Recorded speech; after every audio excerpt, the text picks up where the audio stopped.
Hello बच्चों। आज की इस वीडियो में मैं आपके साथ डिस्कस करूंगा आपके क्लास 12th के अकाउंटेंसी सब्जेक्ट के बारे में। बच्चों, एक शोध हुआ था, यानी कि एक रिसर्च हुई थी, उसमें यह पाया था कि 3% बच्चे ही टॉपर्स की श्रेणी में आ पाते हैं। 97% बच्चे या तो अबव एवरेज या बिलो एवरेज की श्रेणी में आते हैं। ऐसा क्यों?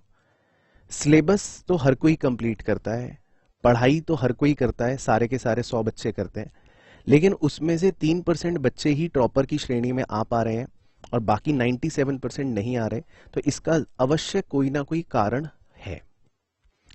3 चीजें आज आपके साथ डिस्कस करूंगा, बहुत ध्यान से सुनना। सबसे पहली चीज तो अकाउंटेंसी पढ़ना कैसे है, ठीक है ना। हाउ शुड वी स्टडी, इसको समझना बहुत जरूरी है। बच्चों, अकाउंटेंसी पहली चीज तो ये कि एक ऐसा सब्जेक्ट है जो अंडरस्टैंडिंग के साथ साथ प्रैक्टिस भी मांगता है।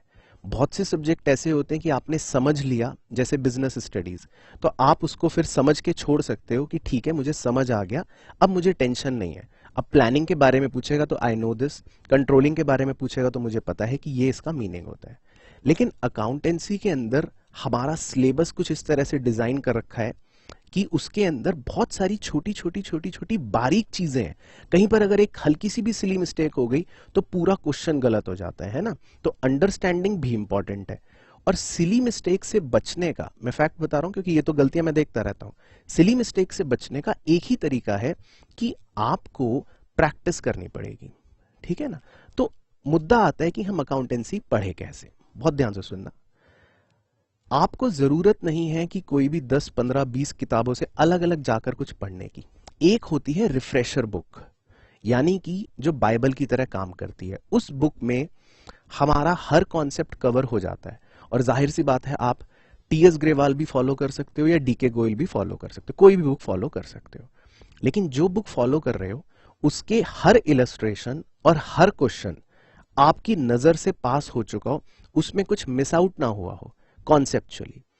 तो पढ़ने का क्या तरीका है कि जब भी आप चैप्टर पढ़ो, कोई भी चैप्टर शुरू करो, सबसे पहले उसके कॉन्सेप्ट्स की एक ब्रीफिंग अपने दिमाग में फिट कर लो कि यार ये चैप्टर मैंने अब शुरू करा है, इसमें 1, 2, 3, 4, 5, 6, 7 ये कॉन्सेप्ट्स हैं टोटल, जिसके लिए आप कॉन्सेप्ट रजिस्टर बनाते हो। नहीं बना रखा तो बना लो, ठीक है ना। तो आपको चैप्टर शुरू करने से पहले माइंड में बैठ गया कि यार इसमें टोटल 8 कॉन्सेप्ट्स मेरे होंगे, ठीक है। जब हम ड्यूरिंग द ईयर स्टडी करते हैं, अकाउंटेंसी एक तरीका होता है, तब हमेशा अपनी किताब में या जिस भी क्वेश्चन बुकलेट को आप फॉलो कर रहे हो उसके अंदर इंपॉर्टेंट क्वेश्चंस, इंपॉर्टेंट कौन से होते हैं? जिस क्वेश्चन में कॉन्सेप्ट सीखा हमने। जैसे किसी क्वेश्चन में हमने इंटरेस्ट ऑन कैपिटल निकालना सीखा, तो उस पर एक स्टार लगा लिया या सी का सिंबल मार्क कर लिया। किसी में आईओडी निकाला, किसी में कमीशन निकाला, उस पे स्टार या सी लगा लिया। अब उसी तरह का अगर सेम क्वेश्चन है, उस पे स्टार नहीं लगाया। ये पढ़ने का तरीका होता है, सही। तो करते करते करते करते अप्रैल, मई, जून, जुलाई, अगस्त, सितंबर, अक्टूबर, नवंबर, दिसंबर तक करते करते पढ़ाई, आपकी पूरी बुक में अलग अलग क्वेश्चनों पर स्टार लग जाता है, सी लग जाता है कि ये कॉन्सेप्ट है। तो रिवीजन का ये तरीका है, और रिवीजन में एक काम आती है चीज, जब हम चैप्टर उठाते हैं इस पॉइंट पर, अब पढ़ने के लिए, रिवाइज करने के लिए, पहले देखा कॉन्सेप्ट कि इसमें सर ने 1, 2, 3, 4, 5 हेडिंग लिखवा रखी है, तो इसमें ये है चैप्टर मेरा कॉन्सेप्ट का। उसके बाद आप सिर्फ अपने उन्हीं स्टार क्वेश्चन या उन्हीं कॉन्सेप्ट क्वेश्चन को करना शुरू करते हो। अब क्या तरीका होता है अकाउंटेंसी में? देखो, अकाउंटेंसी ऐसा नहीं है कि ऊपर से देखा और हो गया। हमेशा कैसे रिवाइज करना है, कैसे तैयारी करनी है? पहले आपने देखा कॉन्सेप्ट, पूरा का पूरा रीड कर लो। अच्छा, आईओसी निकालते हैं तो ये निकालते हैं, ये स्टेप्स लिखवाए हैं सर ने, आईओडी के ये लिखवाए हैं, कमीशन ऐसे होता है, कैपिटल ये है, पीएनएल एप्रो ये है, जो भी। उसके बाद आप जब स्टार क्वेश्चन करने शुरू करोगे, बिना देखे करोगे, बिना देखे, बुक से कोई सॉल्यूशन नहीं देखना, बिना देखे खुद करोगे।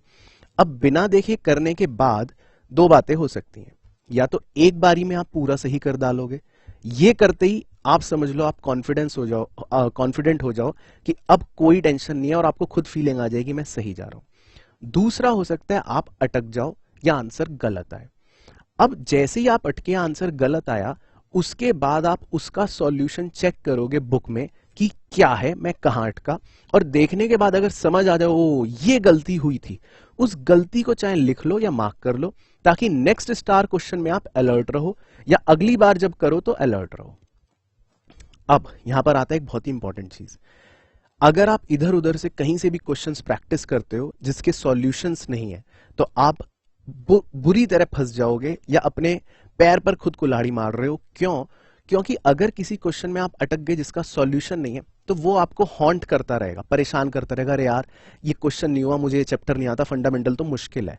मैं आपको फैक्ट बता रहा हूं, साइकोलॉजी क्या होती है। अगर आपसे फंडामेंटल के 2 क्वेश्चन भी नहीं हुए ना, आप पूरे चैप्टर पर दोष मल दोगे। आप कह दोगे चैप्टर मुश्किल है, फंडामेंटल मुझसे होगा नहीं। जबकि आपसे फंडामेंटल नहीं हो रहा, आपसे हो सकता है आईओसी निकल जाए, आईओडी निकल जाए। आप किसी एक क्वेश्चन में फंस गए हो, गलती उस क्वेश्चन की है, ना कि फंडामेंटल चैप्टर की। तो जो क्वेश्चन आप करो उसके सॉल्यूशंस आपके पास होने चाहिए, चाहे हमने रजिस्टर में कर रखा हो, चाहे बुक का इलस्ट्रेशन हो, स्कूल वाली टीचर ने करवाया हो, कहीं पर भी। तभी आप सही रिवीजन कर पाओगे। यह है पढ़ने का तरीका अकाउंटेंसी को। तो हर चैप्टर के आपके इंपॉर्टेंट क्वेश्चन मार्क होने चाहिए। जब भी पढ़ो किसी भी चैप्टर को, पहले कॉन्सेप्ट पढ़ो, माइंड में सोच लो कि इसमें 7 टॉपिक्स हैं, 9 टॉपिक्स हैं, 10 टॉपिक्स हैं, उन्हें फटाफट गो थ्रू करो। फिर बिना देखे सॉल्व करो, और सॉल्व करने के बाद चेक करो कि मैं सही था कि गलत। गलत था तो उसको देखो क्या गलती करी, बस इतना करना और कुछ नहीं। लेकिन इसको रेगुलर करना है। अकाउंटेंसी में इसको रेगुलर करना है, इसको हैबिट बना के करना है कि डेली मुझे 1 घंटा तो करना ही पड़ेगा। तो पहला पॉइंट हो गया कि हमें पढ़ना कैसे है। अब आते हैं, बहुत से बच्चे पढ़ते तो हैं, सभी पढ़ रहे हैं, सभी को आईओसी निकालना आता है, सभी को आईओडी निकालना आता है, सबको पता है कॉन्सेप्ट, तो फिर क्यों नहीं नंबर आ रहे? दूसरी चीज, क्वेश्चंस का एक्सपोजर और सिली मिस्टेक, ये एक ऐसी चीज है जो कई बच्चों को डिस्टिंग्विश कर देती है। क्रीम बच्चा अलग निकल जाता है, नॉन क्रीम बच्चा नीचे रह जाता है। क्वेश्चंस का एक्सपोजर कहां से मिलेगा? अब डेफिनेट सी बात है, या तो आपके पास चैप्टर वाइज टेस्ट्स हो, हर चैप्टर के टेस्ट पेपर्स हो, चाहे स्कूल के या आपके पास कहीं पर भी, कहीं से भी अगर आप चैप्टर वाइज एक्सपोजर ले रहे हो क्वेश्चन का ड्यूरिंग द स्टडी साल भर, तो आपके पास हमेशा एक रेफरेंस पॉइंट रहता है कि यार इस चैप्टर में ये अलग अलग वैरायटी के क्वेश्चन से मैंने ये भी कर लिए। तो आपका क्वेश्चनों का एक्सपोजर बढ़ जाता है। अगर आप बिना क्वेश्चंस का एक्सपोजर लिए सीधा एग्जाम में पहुंच गए खाली कॉन्सेप्ट पढ़ के, तो नहीं होगा। तो क्वेश्चंस का एक्सपोजर बहुत जरूरी है। अगर अब टाइम कम हो, तो अब क्वेश्चंस का एक्सपोजर कहां से मिलेगा हमें? मॉक पेपर या सैंपल पेपर से, जिसमें पूरे सिलेबस के ही अलग अलग वैरायटी के क्वेश्चंस होंगे। जब आप उनको कर लोगे, 10 सैंपल पेपर भी कर लिए ना अगर आपने, तो आपने 300 क्वेश्चंस का एक्सपोजर ले लिया रफली, जो बहुत होता है एग्जाम की सिचुएशन को हैंडल करने के लिए। दूसरा, सिली मिस्टेक। सिली मिस्टेक के बहुत से कारण होते हैं अकाउंट्स में, 2-3 मैं बता रहा हूं जो विशेष है, जिनका ध्यान रखना है। कैलकुलेटर की आदत बिल्कुल हटा दो, सही बता रहा हूं, बिल्कुल हटा दो। ये जहर है आपके लिए, मीठा जहर है। अभी बड़ा मजा आता है यार, जल्दी से कर लिया, अभी तो प्रैक्टिस कर रहा हूं, आहा बैलेंस शीट टैली। ये जहर मीठा आपको एग्जाम में खा जाएगा, तब आपका हाथ नहीं चलेगा। ऐसी आदत लग जाती है बच्चों को, कई बार 2+2 भी है तो कैलकुलेटर पर अगर नहीं करा तो डर लगता है यार कहीं गलत ना कर रहा हूं मैं, होता है। हैबिट डालो खुद करने की, हाथ से अब कैलकुलेटर भूल जाओ। मोबाइल पे कुछ नहीं करना, कैलकुलेटर पे कुछ नहीं करना, मैनुअल जब तक है मैनुअल ही करना है, कितना भी टाइम लगे नो टेंशन।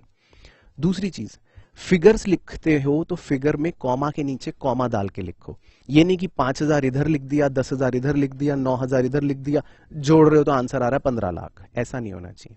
कॉमा के नीचे कॉमा। फिगर अकाउंटेंसी में जितनी स्ट्रेट नीचे के नीचे लिखोगे, कैलकुलेशन एरर नहीं होगा। और तीसरी इंपॉर्टेंट चीज, सिली मिस्टेक हटेगी तब सिर्फ अगर आप अपनी मिस्टेक्स को लिखना शुरू करो कि आपने क्या क्या सिली मिस्टेक करी है। मैंने पर एनम नहीं पढ़ा था, यहाँ पे 6/12 करना था, ओ मैंने आईओसी क्रेडिट की बजाय डेबिट कर दिया। इन्हें लिखो, क्योंकि अकाउंटेंसी में सिली मिस्टेक ही होंगी, ये मान के चलो। बड़ी मिस्टेक कोई नहीं करता, सिली ही करते हैं।